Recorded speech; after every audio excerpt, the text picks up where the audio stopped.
Hi, Tracy here, also known as Mercy Tiara, with another episode of Find Your Mojo. Each episode gives you a prompt or a challenge to get your creative juices flowing and get you scrapping and documenting your memories. This time, the prompt is to start with something you love. Now, I have a few older supplies picked out that this is a package of Bella Rouge flowers from Pink Paislee, and then these are some layered butterflies, some fringe butterflies from Maggie Holmes. And these are items that have been in my stash for quite some time. The flowers are actually my second package. I loved those flowers so much. I actually did scrapbook with them and I bought a second package, and I've been just hanging on to it. So I decided to go ahead and start with those as my inspiration point. Now, as you can see, I'm also pulling out a bunch of kits here. Now, this is a photo of my two daughters. I took it from the Instagram account of one of my daughters, and I have these kits. This is the card kit from the spring of 2018 from Scrapbooking Cards Today, SCT delivered. And I have already used this kit for a page or two. I think I made a couple cards and I made a page with it, but I have plenty of leftovers. And so I'm actually going to use all three of these kits. I have two spring of 2018 kits and one fall of 2018 kits. And I'm basically going to shop from these kits and pick out a few things that I think might work with the photo and the story that I have in mind that I want to tell here. So I'm having a look. This is the scrapbooking kit from the spring of 2018, and I really like those stickers and I like the die cuts. And from the card kit, I had picked out a couple of embellishments as well as a couple of papers. And so as you can see, I'm just picking out anything that I'm looking for some pinks. I'm thinking I might use that honeycomb yellow paper as my background. And then this kit has been used as well. And so there are some scraps in here that I'm also picking out anything that has pinks and turquoises and whites and yellows, because those are the colors I think I'm going to use. I don't really know what I'm doing. Like I never really walk into a page with a plan. It just kind of forms as I go. And so for that reason, I'm pulling out a whole bunch of stuff. Now, this is the fall scrapbooking kit from SCT delivered. And I'm basically pulling it out with the idea that it might have some black and whites in it, because I know I want to add some black and whites. And ooh, look at that gray. Don't put that away, Tracy. That's a really nice gray paper. And look, I rescued it. I'm going to use that on my page. I almost didn't see it there, but at the last minute, as I was scooching the things back into the bag, it caught my eye and I decided to use it. And I love it. Wait till you see how it looks on this page. It's going to look absolutely awesome. Now, this is a page of cut aparts from Doodlebug. It is from the Cream and Sugar collection, and I'm just thinking that I'd like to put one of these cut apart journaling pieces right next to the photo. They're almost exactly the same size. I have this photo printed on a 4x6 piece of photo paper. I print all my photos at home with my Epson Picture Mate charm. So I'm just using my Stampin' Up! Trimmer here to cut this out. It is 4x6, the exact same size as the photo, but I actually want it to be a little bit smaller. So I'm going to trim a little bit off of 3 of the sides. The 4th side doesn't need to be trimmed because it's going to be overlapped with the photo.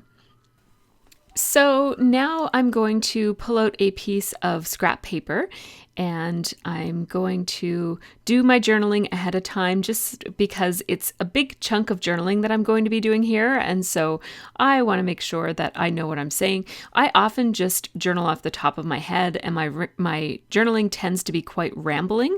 And I don't mind that. But in this case, I knew I wanted to say certain things. And so I thought I'd just pre-write it.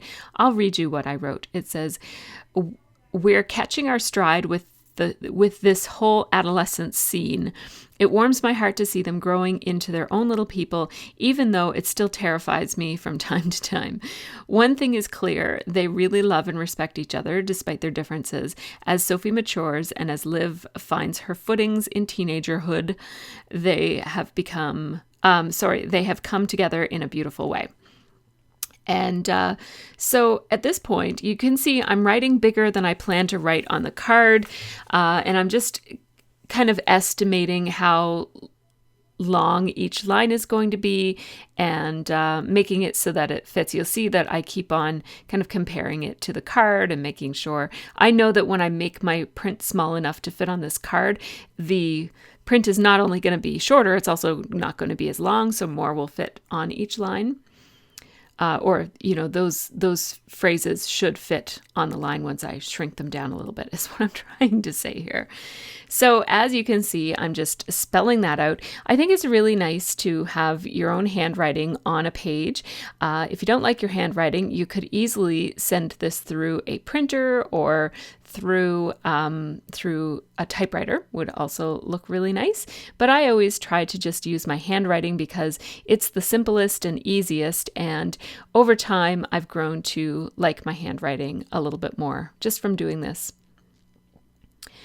And so as you can see, it's fitting quite nice. At some point I get a little bit off, but it's okay because I have extra space at the bottom of the card anyways. And I'm just going to fill up the last little bit of space on the bottom of the card with 2 little hearts after the word way. There's 2 girls, so I thought I'd put 2 little hearts there.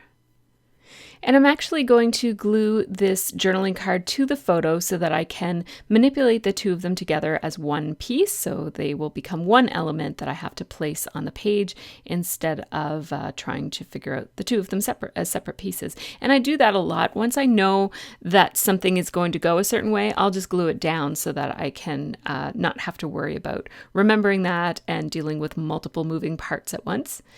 Now, as I look at this page, in terms of the background, the photo, the journaling piece, I'm having a look at these thickers as a potential title, and that shine on with the little lines around it is really grabbing my attention. So those thickers are called Good Things, and they came in one of those kits. So far everything that I'm using came from one of those kits. I cut the manufacturer's strip off of that beautiful gray paper. That paper is from Pink Studio, and it's from the collection A Case of the Blahs. Now I'm going into my stash and just grabbing from my scraps. I grabbed some black, some grays, and some black and whites. And basically, I was thinking that I feel like I need a little bit more contrast. All of the pattern papers that I have picked out are going to be just a little bit too soft, and I need something to add a little bit of contrast to make something pop on this page. So I had this funny shape of gray cardstock in my stash. It's not perfectly lined up here at the top where I just had my ruler, but that's okay. I'm just going to leave it like that. And see how if I had used the black paper for that matting, it would have been just a little bit too harsh. This is a nice softer way that I can add just a little bit of contrast.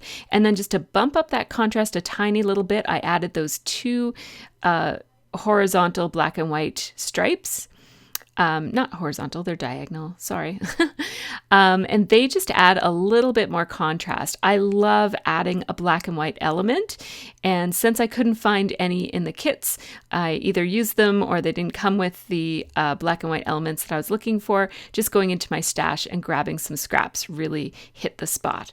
So that cloud paper is so soft and pretty. I love the colors. It's from Spring Things by Doodlebug. And then this polka dotted paper was the one that really struck me first. It was the one that I decided first that I would use for this page. It's from Hello Spring by American Crafts. And I thought about using this other pattern paper, but it seemed like it was going to be just a little bit too much, so I'm going to not use it. I like my layers the way they are, so I'm just going to leave them and not add any more.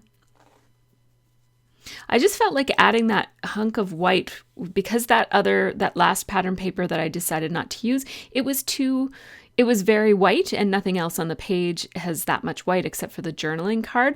And I felt like it would just kind of throw off the balance a little bit. So I decided not to use it. Now, I don't know where I want this title to be. I know I want it to be shine on. So I grabbed my thicker alignment tool, and I also have another centering ruler that's similar in that it's see-through and about the same weight. It's nice and lightweight and you can move it around on your page. And I'm just going to play around with placement here using these rulers. And I ultimately decided to put the title under the journaling.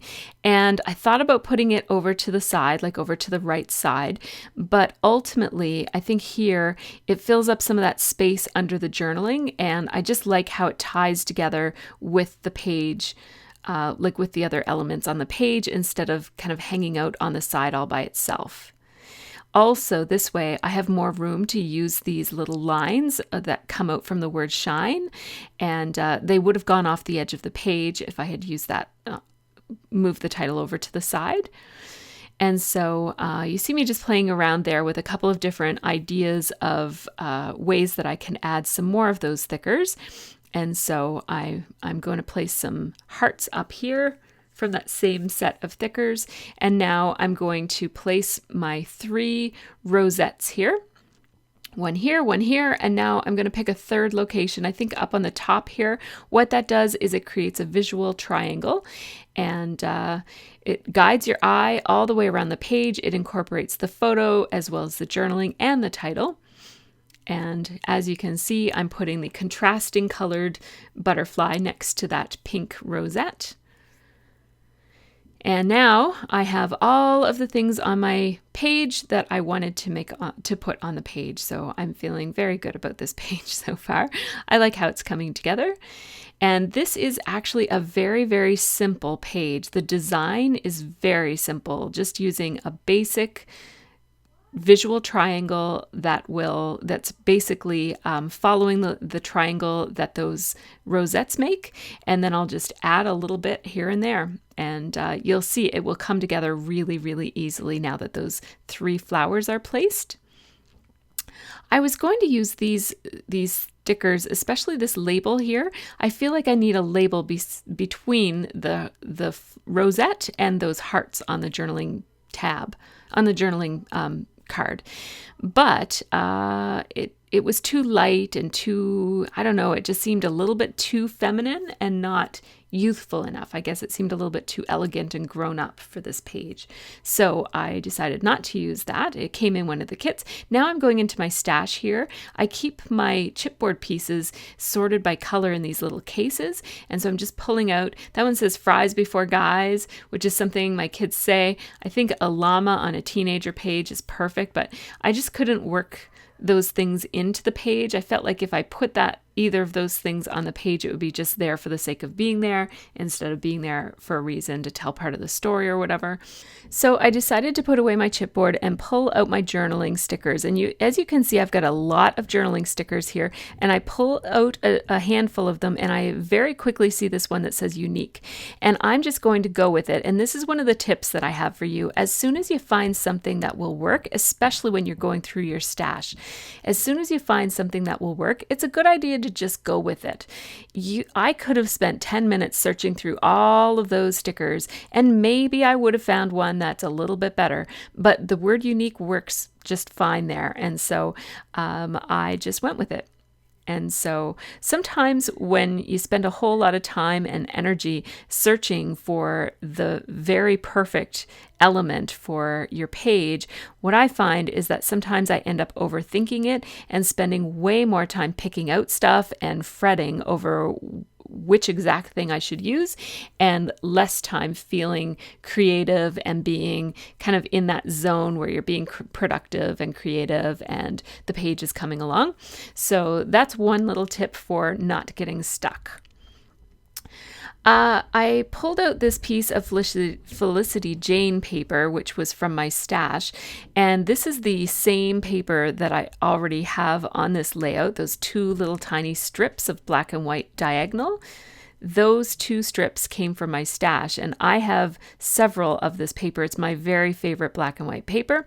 And so as you can see, I'm going to mat my whole project in this beautiful black and white striped paper. It is my all-time favorite paper.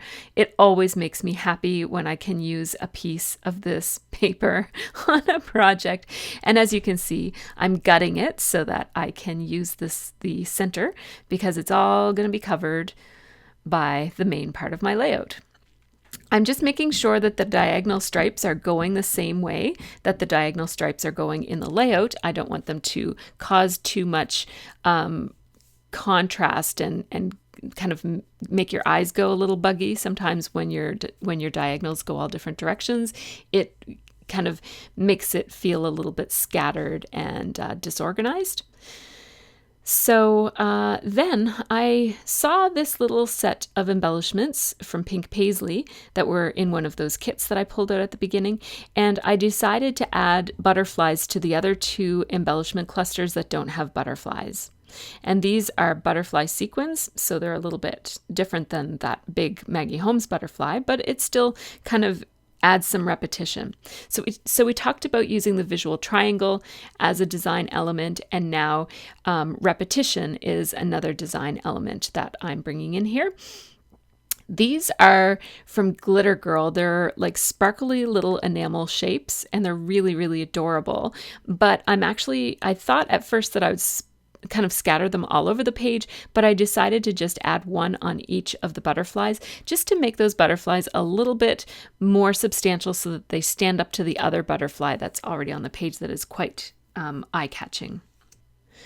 I feel like this page needs a little something. It actually needs a tiny bit more contrast. So I'm grabbing a nonstick mat here, and I'm also going to grab my Liquitex ink, and I'm starting with white, which isn't going to add too much contrast at all. But I also plan to add some black after I'm finished with the white.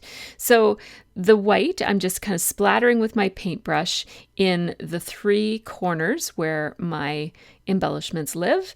And as you can see, that adds hardly anything, but it becomes the base upon which I can then splatter some really high contrast black ink.